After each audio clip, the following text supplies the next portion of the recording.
Bonsoir à toutes et à tous, ravi de vous retrouver comme tous les soirs dans 60 minutes pour comprendre en direct sur Média TV.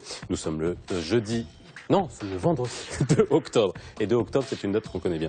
Vendredi 2 octobre, nous sommes en direct comme tous les soirs. Et comme tous les soirs, nous essayons de vous apporter des grilles de lecture, des clés pour décrypter et comprendre l'actualité nationale et internationale. N'hésitez pas à réagir comme tous les soirs sur les réseaux sociaux, page Facebook de Média TV et sur le hashtag 60MPC sur Twitter. Les experts et observateurs qui ont accepté de venir sur ce plateau ce soir. Nargis Rey, bonsoir. Bonsoir. Vous êtes journaliste à Libération. Bienvenue dans 60 minutes pour comprendre. Sholkawi Lodani, vous êtes spécialiste des questions géostratégiques. Merci d'être venu. Et Mohsin El Ahmadi, vous êtes professeur de sociologie politique à l'université Qadi Ayed de Marrakech. Bonsoir. Merci. Le torchon brûle entre Stockholm et Rabat. Pourquoi? La position équivoque de la Suède vis-à-vis du Sahara. On sait que la Suède ne reconnaît pas d'un point de vue politique la pseudo-RAST, République autonome sahraoui démocratique. Ce que l'on sait moins, c'est que ceci se passe sur fond de bataille économique depuis déjà plusieurs années. Quels sont les véritables enjeux? Comment riposte-t-on? Quels sont les réels dessous des cartes? Maroc-Suède, relations politiques et guerre économique, c'est le titre de l'émission de ce soir. Le Maroc et la Suède. Les relations diplomatiques entre les deux pays remontent à plus de 251 ans. En 1763, la Suède sollicite l'aide du Maroc pour protéger le trafic maritime de ses navires contre la piraterie dans l'océan Atlantique. Les deux pays signent ainsi le traité de paix, de commerce et de navigation et une première légation suédoise s'établit au Maroc. Le 16 mai 2013, les deux royaumes commémorent le 250e anniversaire du premier accord qu'ils ont signé. Le chef de la diplomatie suédoise saisit l'occasion pour reconnaître l'importance de la coopération avec le Maroc. Rabat a un grand potentiel concernant les affaires du monde arabe et de l'Afrique du Nord. Ce sont les mots de l'ancien ministre suédois des Affaires étrangères. Stockholm a donc tendu la main à Rabat malgré la campagne de quelques activistes pro-Polisario menée en janvier 2013. Une campagne auprès des chaînes locales de distribution alimentaire pour boycotter les produits d'origine des provinces du sud du Maroc. Les partis de la coalition gouvernementale ont même introduit une réserve écrite en 2012 pour rejeter une motion du Parlement suédois. Elle a appelé l'exécutif à reconnaître le Front Polisario. Le 30 septembre 2013, la direction des fonds de pension publics suédois a mis deux sociétés spécialisées en industrie chimique sur une liste noire d'entreprises non éthiques.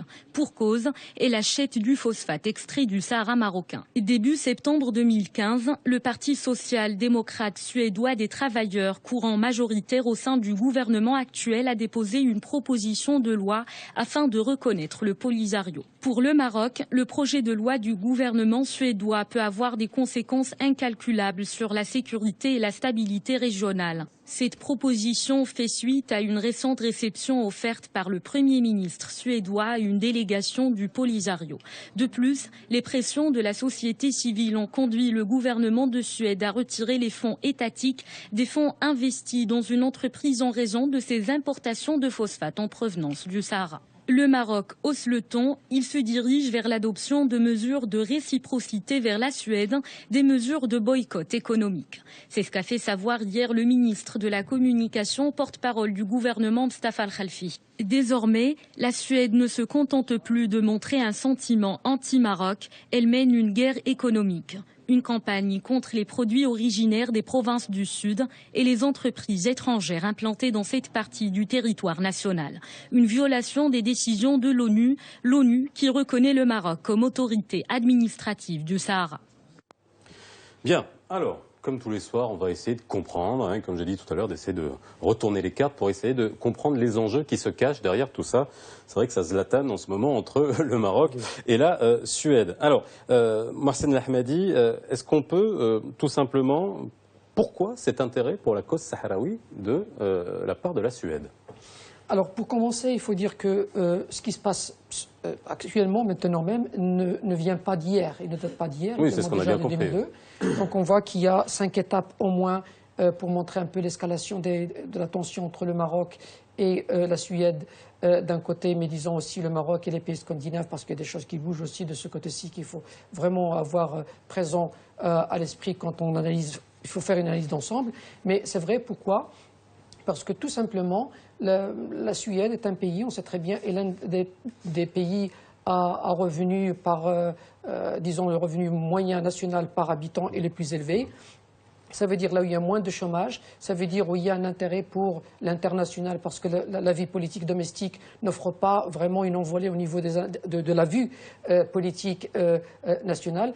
Et surtout, il me semble qu'il y a une culture politique qui est spécifique aux pays nordiques, à savoir leur attachement à la paix mondiale, leur, disons, position neutre vis-à-vis des tensions et des conflits internationaux.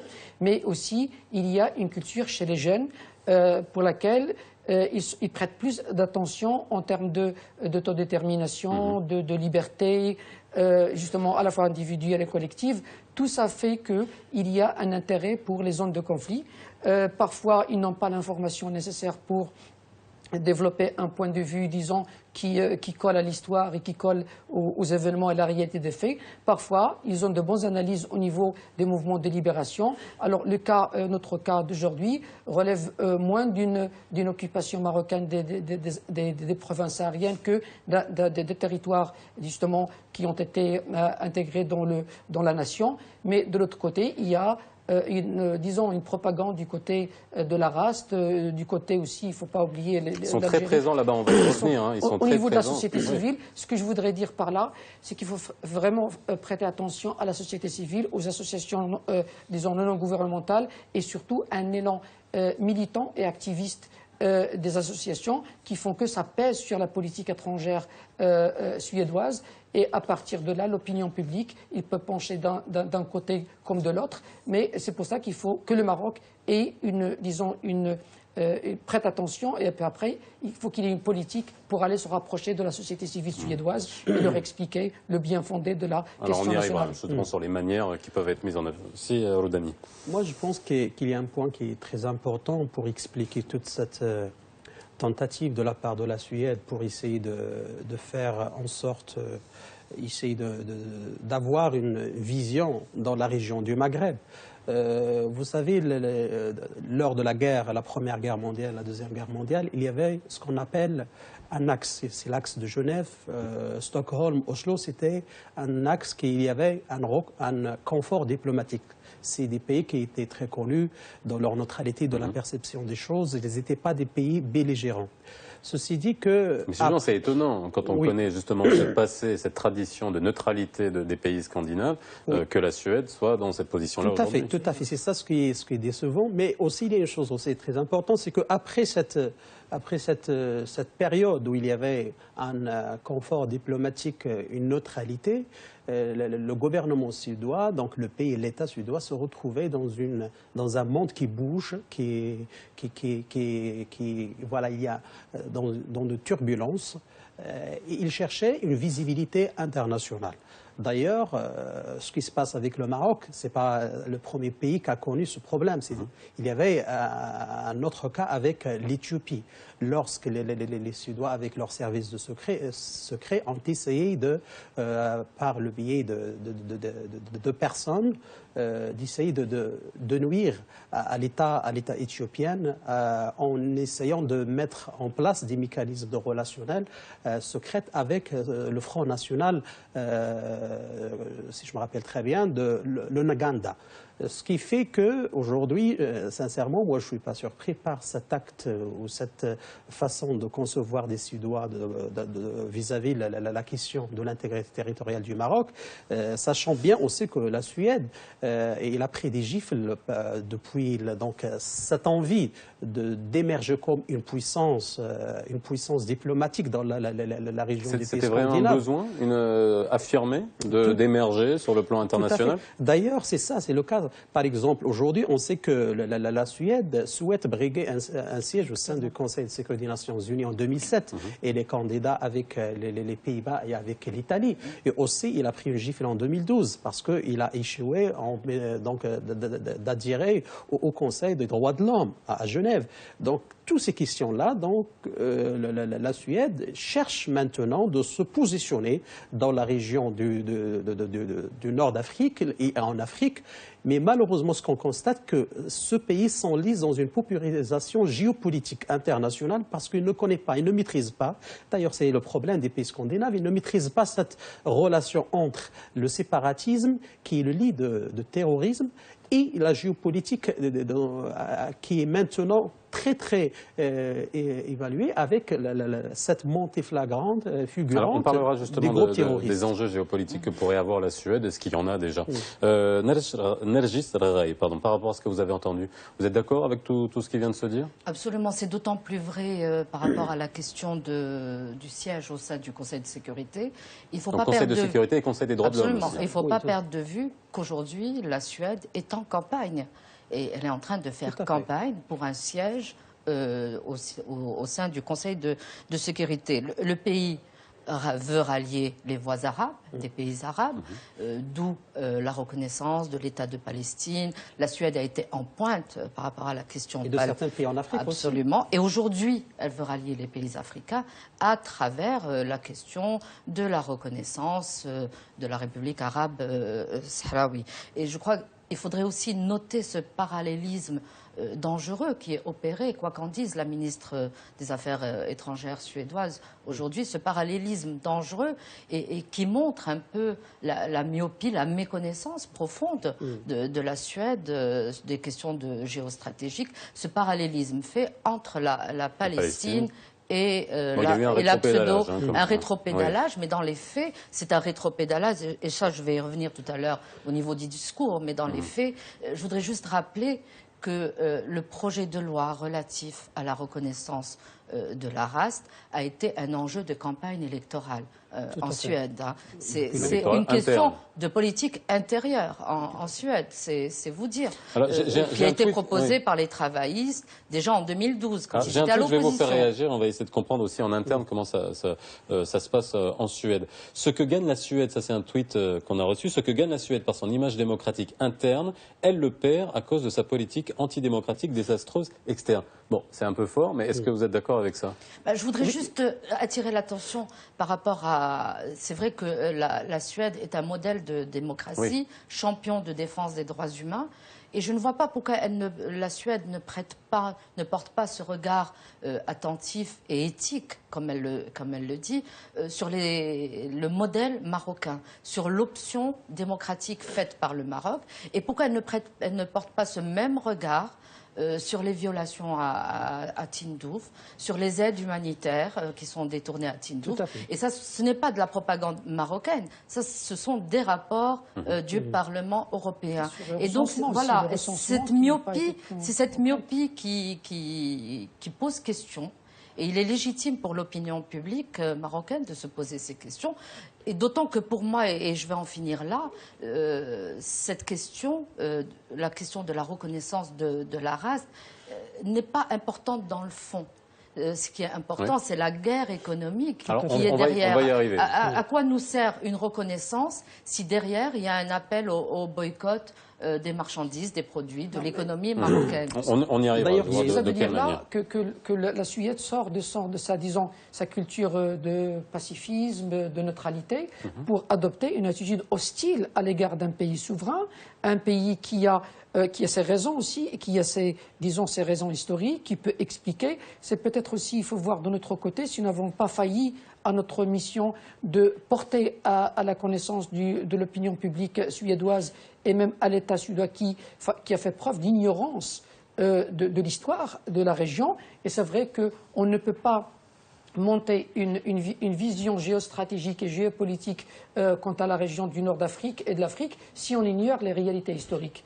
Parce que les faits sont têtus, comme dirait l'autre, et à partir de là, il faut savoir comment on peut allier à la fois une diplomatie internationale, il n'y a pas de problème, chaque État, chaque pays peut aspirer à devenir vraiment un modèle pour ceci ou cela, mais de l'autre côté sont froissés l'honneur et la fierté disons des citoyens appartenant à d'autres États qui peuvent faire vraiment payer le prix pour l'ignorance en la matière, en ce qui concerne la Suède. Alors justement, un truc dans votre sens, la Suède pense que nous occupons le Sahara d'une manière illégitime. N'est-ce pas à nous de mener des campagnes d'information et de communication? Je rajoute communication. Moi, je ne pensais pas la question de mener des campagnes d'information ou bien d'histoire pour la société civile. Parce que le Polisario et la pseudo-raste, ils sont très présents. On peut prendre, l'activisme est quand même assez appuyé là-bas. Je pense tout simplement la question de ce projet de loi relatif à la reconnaissance de ce qu'on appelle le Polisario aujourd'hui, c'est le cheval de Troie, c'est que la Suède cherche une visibilité internationale au détriment de la question de la souveraineté du Maroc. Aujourd'hui, parce que c'est une question aussi très importante, il ne faut pas aussi oublier que la Suède se trouve dans une zone géostratégique très importante. Pourquoi il ne prend pas beaucoup d'importance à ce qui se passe à côté? Par exemple, la situation de l'Ukraine, la Crimée. Donc, ce sont des questions qui sont substantielles et consubstantielles pour voilà, sont très importantes pour l'image et pour la culture politique des hommes politiques de la Suède. Pourquoi il s'intéresse à une région qui est très loin, une région qui est très agitée. Il ne faut pas oublier que le Maroc, ce n'est pas une île qui est isolée. C'est le Maroc, c'est dans une région du nord qui est très importante, une région très proche des pays subsahariens, de l'Afrique du Sahel, avec l'existence de plusieurs groupes terroristes, avec l'émergence de ces groupes qui menacent la stabilité. C'est une erreur politique? Je ne pensais pas une erreur politique. C'est une tentative de créer une visibilité internationale. Malheureusement, ils ont mal calculé les choses, comme il a été décrit dans le commentaire, dans le reportage que vous avez mis en place. C'est qu'ils n'ont pas vraiment calculé les choses. Ils ont sous-estimé la réaction du Maroc. Ils ont sous-estimé l'importance de la question de la souveraineté marocaine, de l'intégrité territoriale du Maroc chez l'opinion publique marocaine. Aujourd'hui, les Marocains... Excusez-moi de vous couper, mais quand vous dites sous-estimer, c'est-à-dire que c'est pas nouveau, c'est pas sorti juste maintenant. Bien sûr, c'est juste, je vous pose la question d'un truc pour qu'on revienne sur l'histoire. Est-ce que la Suède a déjà exprimé son point de vue sur l'affaire du Sahara dans le passé, ou est-ce que ce n'est qu'une affaire récente? Pour revenir sur le passé récent. Alors, il y a déjà, il faut dire que le tout a commencé avec l'avis consultatif de la commission Hans Corell en 2002, lorsque l'ONU a demandé un avis consultatif et elle a chargé justement le Suédois Hans Corell pour analyser, étudier les volets juridiques de l'exploitation des ressources naturelles dans le Sahara marocain. Et il y a eu justement des avis, il y a eu une analyse, il y avait un rendu.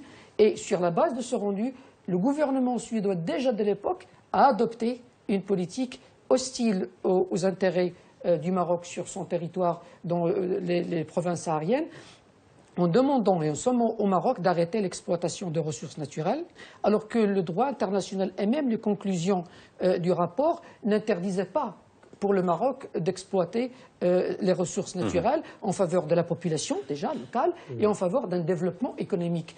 Et là, il faut voir quels sont les rapports de l'ONU concernant le développement économique des régions sud du Maroc, qui, le Maroc ne se positionne pas comme une puissance coloniale occupant un territoire, mais c'est au contraire, elle a développé la région depuis déjà en 1975 et il le continue. Ça veut dire que les ressources naturelles sont là pour développer la région et il me semble que déjà après cela, en 2005, il y a eu le plan Becker 2. Il faut s'en rappeler et c'est très important. Et déjà en 2005, le gouvernement suédois a adopté le plan Becker alors que l'ONU lui a mis fin et l'a arrêté. Ça veut dire que là, du point de vue du droit international, ça interroge plus d'un spécialiste. Mais alors, est-ce que l'Union européenne ne va pas avoir un rôle? Parce que quand on voit ça, quand on voit la position de la Suède, est-ce qu'elle n'est pas en contradiction avec justement la politique de l'Union européenne par rapport à la situation au Sahara et justement de manière plus propagée au terrorisme? Les eurodéputés le vivent au quotidien. Quand vous avez 100% des eurodéputés suédois qui votent contre les accords de pêche. Voilà, c'est une belle unanimité, entre guillemets, et qui se place à contre-courant de la politique agricole, des politiques qui sont prônées par l'Union européenne, etc. Et je crois que ça, il faut le retenir. Mais ce qu'il faut aussi... Ça, c'était en novembre 2011. Hein, voilà. Et c'est d'une 2006, 2011, constante 2013. régularité. Vraiment très Donc, il lâche pas régulier l'affaire. sur la question. Il ne 2006, lâche pas l'affaire. 2011, Qu'il soit à 2011, l'opposition ou qu'il soit au pouvoir, c'est une constante de la politique, non pas étrangère de la Suède, mais je vous ai dit tout à l'heure que c'était un enjeu de politique Alors justement, intérieure. j'ai posé la question, est-ce que c'était une erreur politique? Mais ce qui n'étiez est pas nouveau, d'accord. Est-ce que vous vous pensez que c'est disiez- une erreur politique, même interne? Est-ce que ça peut pâtir? On ne va pas parler de politique intérieure suédoise, mais est-ce que ça peut être une réelle erreur politique? Non, ce n'est pas une erreur. Il faut comprendre qu'aujourd'hui, c'est un véritable activisme d'État que nous avons en face. Ce n'est pas seulement le lobby sahraoui. Vous pouvez ne pas être d'accord. Oui, non, mais en même vous temps, allez nous dire pourquoi. mais en même temps, quand vous avez un appel du gouvernement, une poursuite, des poursuites judiciaires engagées par le gouvernement suédois contre des entreprises qui investissent dans le Sahara marocain, quand les fonds de pension sont suspendus parce qu'ils financent des investissements dans le Sahara, tout cela pose au moins question. Je m'interroge par rapport à cet activisme. Et puis il y a un lobbying très fort suédois sur cette question des ressources naturelles au Sahara. Et ça, je crois que... Et ce qu'il faut aussi retenir, vous parliez d'erreurs politiques, c'est que l'opinion publique suédoise a été aujourd'hui façonnée et elle a grandi et elle a été arrosée à l'aune de cette question du Sahara. Je vais vous poser une question naïve. Parler d'opinion publique suédoise. Est-ce que les Suédois, je posais la question de manière brute, peut-être, qu'est-ce qu'ils en ont à faire de ce qui se passe? Est-ce qu'ils en ont quelque chose à faire, sérieusement, de ce qui se passe à des milliers de kilomètres de chez eux, dans un pays qu'ils ne connaissent pas forcément? Alors, Enfin, j'imagine. Je peux vous en parler. Oui. J'étais directeur jusqu'à une date récente d'un programme européen des droits de l'homme à Venise, dans lequel j'avais des étudiants venant des pays nordiques, notamment la Suède. Oui, voilà, oui, tout à fait, tout à fait. Et ce que j'ai constaté au sein des étudiants nordiques, notamment suédois, c'est qu'ils ont une très forte, disons, composante militante et activiste des droits de l'homme. Ils comprennent les droits de l'homme comme vraiment un moyen pour régler, disons, des comptes, ou pour disons, surfer sur une vague des droits de l'homme, peut-être. Et alors, là, ce qu'il nous a semblé à l'époque, c'est qu'ils n'ont pas de connaissance des réalités historiques. Ils ne connaissent pas la société marocaine, encore moins la société, disons, sahraoui dans le sud, et ils y vont très fortement. Mais par rapport à l'erreur politique, moi je pense qu'il y a une erreur de calcul politique, parce que c'est une affaire qui est portée principalement par la gauche, que ce soit les sociodémocrates, que ce soit les Verts, et encore le parti de la gauche, Left Party, qui affiche une hostilité à l'égard du Maroc, disons vraiment une hostilité viscérale. Ce n'est pas quelque chose qui est construit sur le droit international, sur l'histoire, sur les réalités tangibles, mais plutôt sur un élan militant et un élan qui fait fi des réalités historiques. Et à mon avis, c'est à nous de corriger cela. C'est à nous d'aller à l'encontre de la société et des mouvements sociaux et des organisations non gouvernementales suédoises pour leur expliquer qu'on est dans notre droit et qu'on est vraiment, que le Maroc n'occupe pas un territoire, que c'est un territoire disputé pas entre deux États, mais contre un État qui est le Maroc et un mouvement indépendantiste, séparatiste même, qui est le Polisario. Si nous arrivons à faire comprendre cela à la société civile suédoise, il peut dès lors peut-être peser sur la décision. Parce que déjà c'est un... Vous voulez nous dire qu'ils n'ont qu'une version pour l'instant? Oui, ils n'ont qu'une version unilatérale. Et cette version unilatérale, elle est plutôt militante. Nous sommes absents de la scène. Alors, je pense qu'il ne faut pas cacher le soleil avec... Je pense que le problème aujourd'hui est plus grave. Parce qu'il faut qu'on sache que depuis 5 ans, le ministre des Affaires étrangères suédois écrivait au Conseil de sécurité des Nations Unies pour élargir les compétences de la MINURSO. Depuis 5 ans. En 2008, il y avait ce qu'on appelle l'affaire d'Ove Alstrom et Lennart Gillberg, deux entrepreneurs suédois qui voulaient investir dans les régions du sud du Maroc. Le ministre jadis des Affaires étrangères, Carl Bildt, les a introduits en justice.